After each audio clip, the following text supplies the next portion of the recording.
IPhone લેવાનું સપનું હર કોઈનું હોય છે। મારો આ વિડિયો ખાલી તમને જે મારા જોડે થયું છે તે તમારી જોડે ના થાય તે માટેનો આ વિડિયો મેં બનાવ્યો છે। જે મારી જોડે જે ઘટના થઈ છે તે તમારી જોડે કદી પણ ના થાય। આ વિડિયોથી ખાલી મારે જે કોઈ મિત્રો છે જે મને સપોર્ટ કરે છે તેમને ખાલી જાગૃત કરવા માટે મેં આ વિડિયો બનાવ્યો છે। અને જે મારી જોડે જે થયું છે તે લાઈવ ઘટના બતાવું છું અહીંયા। અને મારી જોડે શું થયું છે તે તમને વિસ્તારથી બતાવું કે આ મોબાઈલની કિંમત આઈફોન 13 પ્રો મેક્સ આની કિંમત 1,80,000 રૂપિયા છે। અને આ મોબાઈલ લીધા મારે ફક્ત 2 દિવસ થયા છે, હજી 2 પણ દિવસ નથી થયા। કાલને પરમ દિવસે ને આજે ત્રીજો દિવસ છે। અને જસ્ટ આ મોબાઈલને મેં એક જ દિવસ યુઝ કર્યો છે। અને એમાં થયું છે એવું કે આ મોબાઈલ છે iPhone 13 pro max 1000 GB 1 TB છે આ। એટલે આ મોબાઈલ જેના જોડેથી મેં લીધો આ સેકન્ડ હેન્ડ મોબાઈલ છે। આ મોબાઈલની કિંમત 1,80,000 છે। અને જે ભાઈ જોડેથી મેં લીધો તેને 4 મહિના યુઝ કરેલો છે। તે એમ કહેતો હતો કે મેં 4 મહિના યુઝ કરેલો છે। અને એને પણ આ મોબાઈલ બીજા ભાઈ જોડેથી લીધેલો છે અને મેં એના જોડેથી લીધો છે। એટલે આ મોબાઈલ લીધા મને ફક્ત 2 દિવસ થયા છે। એમાં એક દિવસ આ મોબાઈલ કન્ટિન્યુ ચાલ્યો। મારી આ મોબાઈલની ડીલ જે છે આની જે કિંમત મારા એ ભાઈ જોડે નક્કી થઈ તેને લગભગ 70 યા 78,000માં લીધો હતો અને મને આપ્યો 65,000માં। અને મને 65,000માં આ મોબાઈલની ડીલ થઈ અમારી। તે ટાઈમે જ્યારે ડીલ થતી તે ટાઈમે આની અંદર કંઈ ખામી છે કે નથી તે બધું જ મેં એને પૂછ્યું હતું, પણ ખાલી જુબાનના ભરોસે મેં આ મોબાઈલ લીધો હતો। આ મોબાઈલની અંદર કંઈ ખામી નથી તે એ ભાઈ એમ કહ્યું હતું કે આ મોબાઈલની અંદર કોઈ પણ ઇસ્યુ નથી, કોઈ પણ કારણ નથી, આ મોબાઈલની અંદર કંઈ પણ થયેલું નથી। જેથી કે એ ભાઈએ 4 મહિના વાપર્યો તેનું કોઈ લાઈવ પ્રૂફ મારા જોડે નથી। ખાને એમને એક કહ્યું કે ભાઈ આ મોબાઈલની અંદર કોઈ ખામી નથી તે મેં ખાલી જુબાનના ભરોસે આ મોબાઈલ લઈ લીધો હતો। 65,000 રૂપિયા આની કિંમત નક્કી થઈ હતી, જેથી મેં 10,000 રૂપિયા એમને કેશ આપ્યા હતા અને 5,000 રૂપિયા ગૂગલ પે કરી આપ્યા હતા। જેથી મારા મિત્રને મેં કીધેલું હતું, જેથી આ મોબાઈલની મારે જરૂર એટલા માટે હતી કે મારી જોડે એક 360 કેમેરો છે, તેની અંદર 512 GBનું મેમરી કાર્ડ છે, તે પણ ફૂલ છે। કારણ કે ગયા વર્ષનો જેટલો પણ ડેટા પડ્યો છે તે અંદર જ છે। હજી જેટલું મેં ટ્રાવેલ કર્યું છે, જેટલા પણ જગ્યાએ હું ફરવા ગયો છું બધો અંદર પડ્યો છે। તેને એડિટિંગ કરવા માટેનું મારા જોડે કોઈ હાઈ લેવલ સોફ્ટવેર નહોતું જે એ વિડીયો હું એડિટ કરી શકું। એટલા માટે મારે બહુ હાઈ લેવલનો મોબાઈલ હોય તેની મારે જરૂર હતી। એ ટાઈમે આ ભાઈનો જે કોન્ટેક્ટ થયો તો આ ભાઈ જોડેથી અમારી ડીલ થઈ। ડીલ થયા પછી 65,000 કિંમત નક્કી કરી। 65,000 નક્કી કરી, 10,000 કેશ આપ્યા અને 5,000 ગૂગલ પે કરી આપ્યા। 50,000 રૂપિયા બાકી હતા। ક્રેડિટ કાર્ડ હતું મારા જોડે, 3 વખત નાખી જોયું પણ એરર બતાવતું હતું, તે કારણથી પૈસા ના કપાયા ક્રેડિટ કાર્ડમાંથી, જેથી 50,000 રૂપિયા બાકી રહી ગયા। એના પછી આ મોબાઈલ લીધા મારે ફક્ત 2 દિવસ થયા છે અને 2 દિવસમાં ગાઈસ એવું થયું છે કે હું કહી નથી શકતો ને રહી નથી શકતો। જેથી હવે તમારી જોડે રજૂઆત કરું છું કે હવે મારે શું કરવું જોઈએ। એમાં થયું છે એવું કે 13 અને 14ની અંદર ગ્રીન સ્ક્રીનનો ઇસ્યુ આવી જાય છે, જે તમે જોઈ શકો છો કે આખી ડિસ્પ્લે જે તૈયાર ડિસ્પ્લે હતી તે આખી ગ્રીન થઈ જાય છે।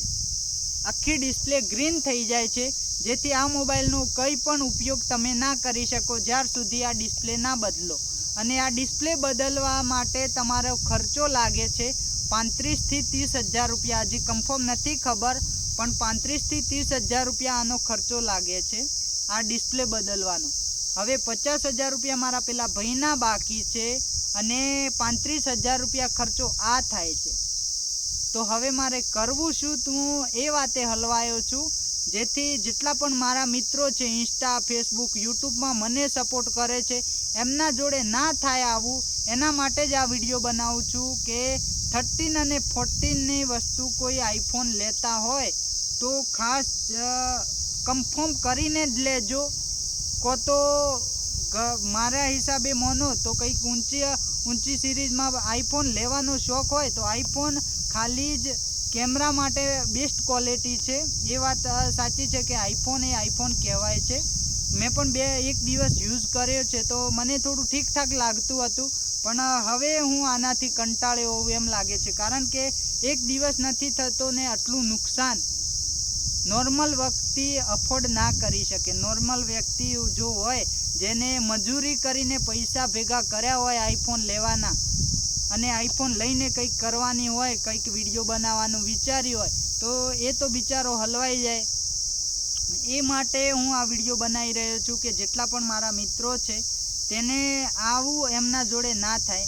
કારણ કે હવે મારે શું કરવું, કારણ કે પેલા ભાઈને કીધું કોલ કરીને તો એ ભાઈ એમ કહે છે કે મેં તો તમને ઠીકઠાક મોબાઈલ આપ્યો હતો. એની વાત પણ સાચી છે કે ભાઈ તી ઠીકઠાક આપ્યો, પણ એ તો લક કિસ્મત મારું કે જે વખત આ ગ્રીન સ્ક્રીન ચાલુ થયું ને એ ટાઈમે મેં સેફટી પર્પસ માટે વિડીયો બનાવીને નાખ્યો. જે મોબાઈલથી હાલ તમે વિડીયો જોઈ રહ્યા છો એ મોબાઈલથી મેં જે વખતે ટાઈમે ગ્રીન સ્ક્રીન આવી રહ્યું હતું એમાં એવું થયું કે 13 તારીખે આ મોબાઈલ મેં લીધો અને 14 તારીખે 2 વાગે સાંજના 6:08 આની ગ્રીન સ્ક્રીનની તકલીફ આવવા માંડી.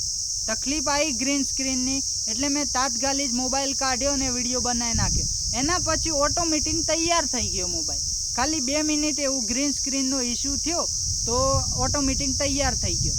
તો હું કહું આ તો કંઈક થયું હશે એમ. હવે આપણે અજાણ્યા છીએ આ મોબાઈલથી એટલે કંઈક આવતું હશે એમ. આજ દિવસ સુધી મેં એન્ડ્રોઈડ જ વાપરેલા છે. તે પછી એના બીજા દિવસે 2:30 થતી એ ટાઈમથી ગ્રીન સ્ક્રીન આવ્યું છે. તે આજે લગભગ એ વાતને કાલનો પણ આખો દિવસ ગયો. 2 વાગ્યા પછી અત્યારના ફરી 2 વાગ્યા છે એટલે 12 કલાક કમ્પ્લીટ થઈ ગયા. હજી સુધી એને કન્ડિશન છે એટલે મને લાગ્યું કે હવે નહીં તૈયાર થાય. હું જેના જોડે લીધો આ મોબાઈલ, જેને કોન્ટેક કરી આપ્યો એ ભાઈ પણ જોડે જઈ આપ્યો. એને હજી ઠીક માન લો કે એને બહુ કોશિશ તો કરી છે લગભગ કે તૈયાર થઈ જાય એ રીતેની કંઈક કરી છે, પણ હજી કન્ફર્મ મને જાણ નથી. તો જે જોડેથી આ મોબાઈલ લીધો તેને પણ કીધું ખાલી કે ભાઈ હવે આ રીતેનો ઇસ્યુ થયો છે. એમાં લક કિસ્મત એવું છે મારું કે આ જે ટાઈમે ડીલ થતી એ ટાઈમે ખાલી આની અંદર જે ભાઈનો જૂનો ડેટા હતો એ ડેટા લઈ હવે એ ભાઈ એમ કહે છે કે મેં તને મોબાઈલ તૈયાર આપ્યો છે. હવે મારા ઇસ્યુ થયો એના બીજા દિવસે આવીને ત્રીજા દિવસે બિલકુલ બંધ થઈ ગયો એમ. એટલે એ ભાઈ 2 દિવસ માટે જો ડેટા અંદરથી લેવા માટે મોબાઈલ લઈ ગયો હોત તો એ ઇસ્યુ તો એના જોડે જ થોત, તો એ મોબાઈલ મને આપી ના શકોત, કારણ કે હું તો પછી લેવાનો નહોતો. આમાં ભૂલ કોની છે અને હાલ શું કરવું જોઈએ તેની મને કંઈક ખબર નથી પડતી. અને કંઈક અપડેટ આવશે તો તમારી જોડે હું ચોક્કસથી શેર કરીશ. બાકી તો તમે મારા મિત્રો છો, મારી ફેમિલી છો, અને મારી જોડે જે થયું છે તે તમારી જોડે ના થાય એના માટે જ આ ખાસ વિડીયો બનાવ્યો છે. તો ધ્યાન રાખજો આઈફોન લેવા પહેલાં કે મજૂરી કરીને પૈસા ભેગા કરેલા આ રીતે અવર્થ ના જતા રહે, કારણ કે પૈસા તો થઈ જશે સેટિંગ, એવું નથી કે નહીં થાય. પણ હાલ જે કન્ડિશનમાં હું છું અને હું ઊભો રહ્યો છું એ બહુ હાર્ડ છે. હાલ શું કહેવું, પરિવારવાળાને શું કહેવું, આડોશ પડોશમાં શું કહેવું, કારણ કે આઈફોન લાયા અને આઈફોનનો બહુ ક્રેઝ છે તો બધાએ જોઈ લીધો હતો અને હવે અચાનક હાથમાંથી નહીં જોવે તો શું થયું એમ બધા પૂછવાના છે. પણ જેને પૂછવું એ પૂછે. અમે લાઈવ વિડીયો બનાવી નાખ્યો છે એટલે બધાનો જવાબ એકી સાથે મળી જશે કે મારી જોડે આવું થયું છે. તો આ લેવા પહેલાં ખાસ ધ્યાન રાખજો, કારણ કે ફસાઈ ના જાઓ. રાખજો. હાલ કશું કામ આવે એમ નથી. બાકી તો આ વિડીયો પર નયા આવ્યા હોય તો ચેનલને સબસ્ક્રાઈબ કરી લેજો. સરસ મજાના જાણકારી રિલેટેડ અને કંઈક જોવા જાણવા જેવું જ બતાવીશ. તો મળીશું એક નવા વિડીયો સાથે. જય શ્રી કૃષ્ણ, રાધે રાધે, વંદે માતરમ. અને આઈફોન યોગ્ય નથી મારા માટે. તમને શું લાગે છે કોમેન્ટ બોક્સમાં જણાવો.